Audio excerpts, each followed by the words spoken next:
जीवन का वास्तविक सत्य। बुढ़ापे के अंतिम समय तक जायदाद और दुकान पर अपना अधिकार बनाए रखें। पापा, गोलक की चाबी मुझे दे दीजिए। ग्राहक आते हैं तो हिसाब करना पड़ता है।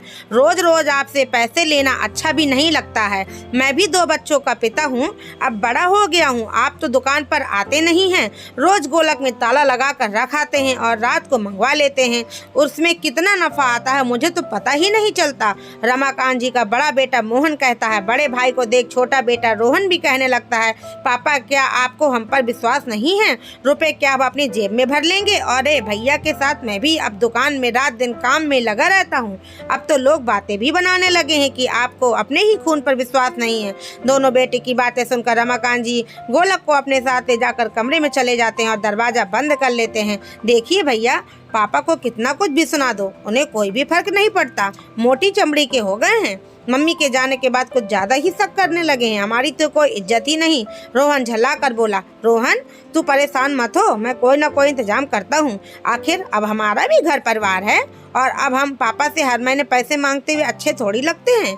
हमें भी हाथ फैलाना अखरता है। मैंने और तेरी भाभी ने एक बहुत अच्छी योजना बनाई है, मैं जल्द ही तुझे बताऊंगा। यह कहकर मोहन अपने कमरे में चला जाता है। दोनों की पत्नियां खाना बना लेती हैं और रमाकांत जी खाना खाने के लिए बैठ जाते हैं। उन्हें खाना देखा, फिर बोले, रीता बहू, आज मूंग के छिलके की दाल क्यों नहीं बनाई? मैं रोज रात का खाना उसी से तो खाता हूँ, मुझे वह दाल जल्दी से पच जाती है। अभी छोटी बहू सीता रोटी रख देती है। बहू, यह रोटी में थोड़ा सा घी ही लगा है, तुम्हें पता है ना मुझे अच्छा घी खाने की आदत है। रोटी में घी लगाने से वह नरम पड़ जाती है और दांतों से चबाने में आसानी होती है। पापा, एक तो आपकी बहुओं ने गर्मी में खाना बनाया, अब जैसा भी बन गया खा लीजिए, इतना क्यों परेशान कर रहे हैं? मोहन ने बैठते हुए कहा। और क्या? तभी रोहन बोला, जितनी सेवा हमारी पत्नियां आपकी कर रही हैं ना, उतनी तो किसी और की भी ना करती होंगी। आपको सब सिर पर बिठा कर रखते हैं तो आपके ज्यादा नखरे हो गए हैं। उसने भी फटकार लगाई। रमाकांत जी को यह सब सहन नहीं हुआ। वह चुपचाप खाना छोड़कर अपने कमरे में आ गए। तभी पीछे से बहू सीता की आवाज आती है। अब कोई बच्चे हैं जो मना कर लाएं? इतनी उम्र हो गई है फिर भी समझ में नहीं आता। जो पापा की उम्र बढ़ रही है त्यों तो उनके नखरे भी बढ़ रहे हैं। अब बाहर वाले संभालें या आपके पापा के अब घर बाहर संभालें या आपके पापा के नखरे उठाएं, यह तो हमारे बच्चों से भी ज़्यादा परेशान करते हैं। रमाकांत जी कड़वे घूंट पीकर रह जाते हैं। आज तो उनका कलेजा छलनी हो गया। बेटे तो बेटे, बहू भी उन्हें कड़वी बातें सुना ही देती हैं। अपने ही बच्चे ऊंचे स्वर में बात करे और अपने ही पिता का अपमान करे तो इससे बड़े दुख की बात और क्या होगी? माँ होती तो रोकर दिल को हल्का कर लेती, पर पिता होना भी बड़ा मुश्किल है। मन को पत्थर बनाकर रखना होता है। बड़े से बड़े अपमान झेलने पड़ते हैं। रमाकांत जी अपनी पत्नी कौशल्या की तस्वीर देर तक निहारते रहते हैं। सुनहरी यादें उनकी आंखों के सामने छाने लगती हैं। अपनी पत्नी के लिए दिल भर आता है, मानो कल ही की बात हो जब वह कौशल्या जी को उनके घर देखने गए थे। पढ़ी लिखी कौशल्या जी को दुकानदार से शादी करना रास नहीं आ रहा था। उन्हें लग रहा था लड़का अच्छा पढ़ा लिखा होना चाहिए, लेकिन जब उनके पिता ने रमाकांत जी का जमा जमाया बिजनेस देखा तो शादी तय कर दी। कौशल्या जी शुरू में उनसे खिंची रहती थी, पर जब उन्होंने रमाकांत जी का व्यवहार देखा तो वह उनका सम्मान करने लगी। रमाकांत जी बहुत सरल स्वभाव के थे। अपनी पत्नी और माँ की पूरी इज्जत करते थे, कभी तेज आवाज में नहीं बोलते थे। उनके पिता के जाने के बाद जब जायदाद का बंटवारा हुआ, उनके दोनों छोटे भाइयों ने उनसे ज्यादा जायदाद हड़प ली। रमाकांत जी सीधे और भोले थे, पर वो कभी गुस्सा नहीं हुए। यही कहते रहे कि ठीक है, वह छोटे हैं, ज़्यादा ले लिया तो घाटा नहीं हो जाएगा। वह हमेशा अपने छोटे भाइयों से प्यार करते रहे। अब रमाकांत जी के भी 2 बच्चे हो गए थे। बड़े बेटे का नाम मोहन और छोटे बेटे का नाम रोहन रखा था। दोनों बेटों पर कौशल्या जी अपनी जान छिड़कती थीं। दोनों बेटों की पसंद का बड़ा ख्याल रखती थीं। दोनों बेटे पढ़ाई में औसत दर्जे के थे। उनका मन पढ़ाई से ज़्यादा दुकानदारी में लगने लगा था। फिर घर का इतना अच्छा बिजनेस छोड़कर पढ़ाई में रखा ही क्या था। कौशल्या जी ने अपने बेटे मोहन के लिए रीता को पसंद किया और जल्द ही शादी भी करवा दी। रीता बहुत ज्यादा खर्चीली थी। उसे लगता था घर में कुछ कमी तो है ही नहीं, घर की ही दुकान है तो राशन पानी की क्या चिंता करना। फिर कौशल्या जी बड़े प्यार से समझाती थी कि दुकान चाहे घर की हो पर खर्चा तो खर्चा होता है, माल मुफ्त में नहीं आता।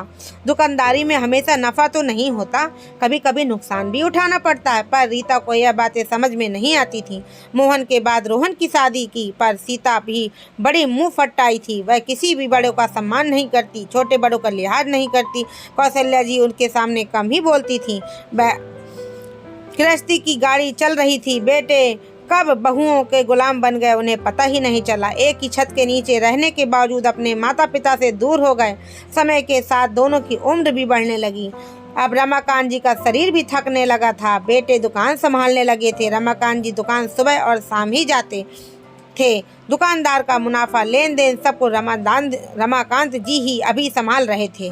सुबह वह नौकर के साथ जाकर गोलक रखाते थे और रात में उठाकर घर ले आते थे। दोनों बहुएं बेटे इसी बात से नाराज रहते थे। कौशल्या जी अपने पति का सीधा स्वभाव जानती थी। यह सब उन्हीं ने रमाकांत जी को सिखाया था।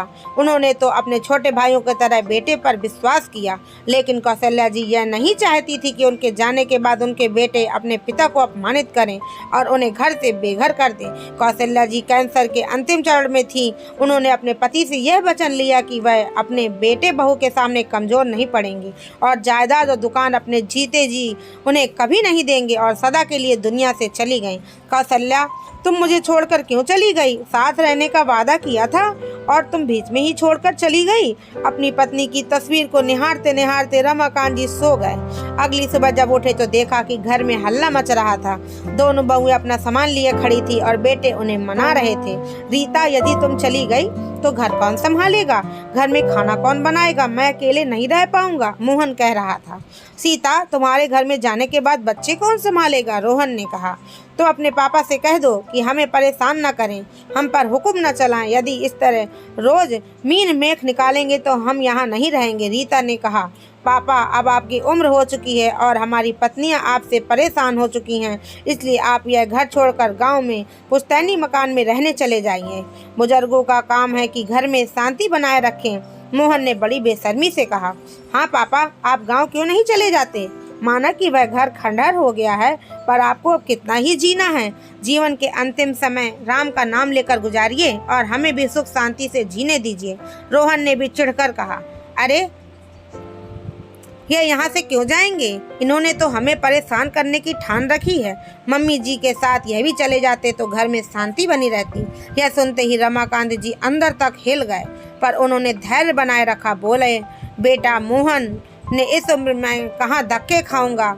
वह घर जो खंडर हो गया है रहने लायक नहीं रहा।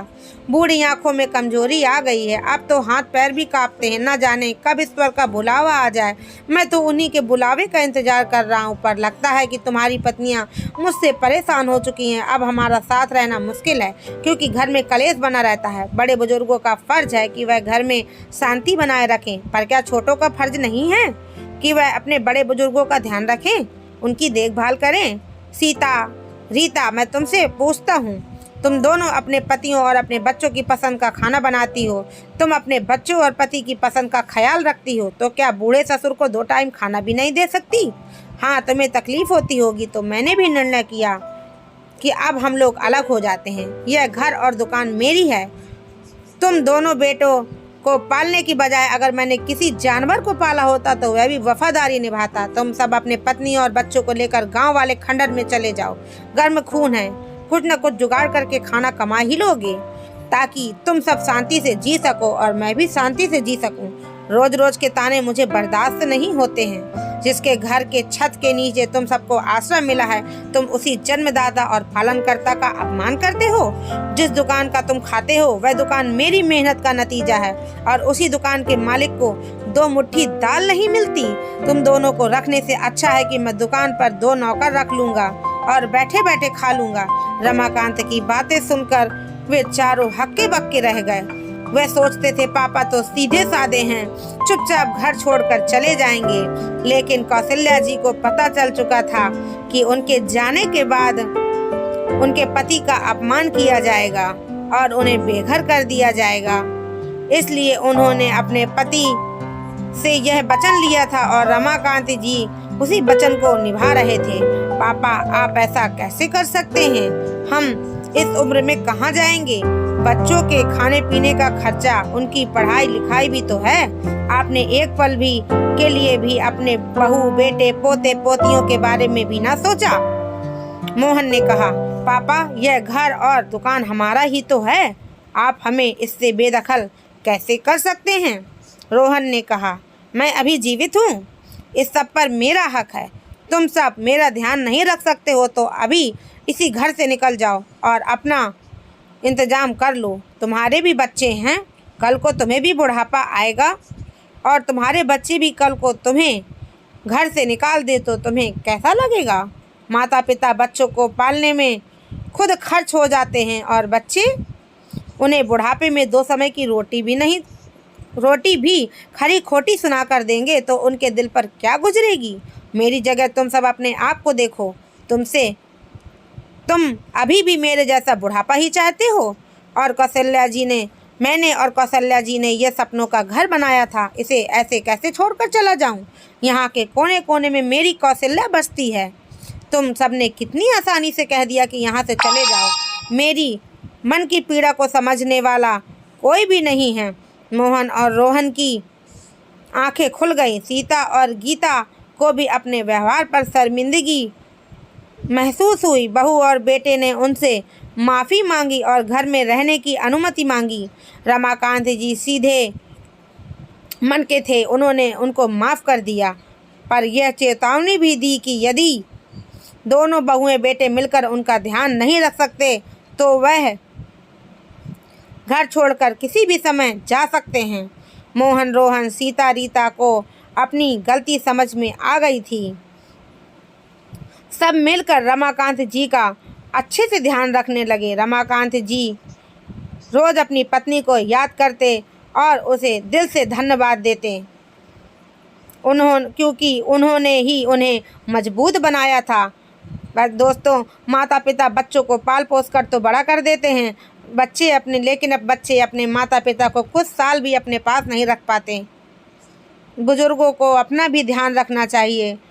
अंतिम समय पर पैसे, ज़मीन, जायदाद और दुकान पर अपना अधिकार बनाए रखना चाहिए। दोस्तों, मेरी आपको कहानी कैसी लगी? अगर आपको मेरी कहानी थोड़ी सी भी पसंद आए तो प्लीज़ मेरे चैनल को सब्सक्राइब करिए, लाइक करिए, शेयर करिए और कमेंट में बताइए आपको मेरी कहानी कैसी लगी। तब तक के लिए जय हिंद, वंदे मातरम।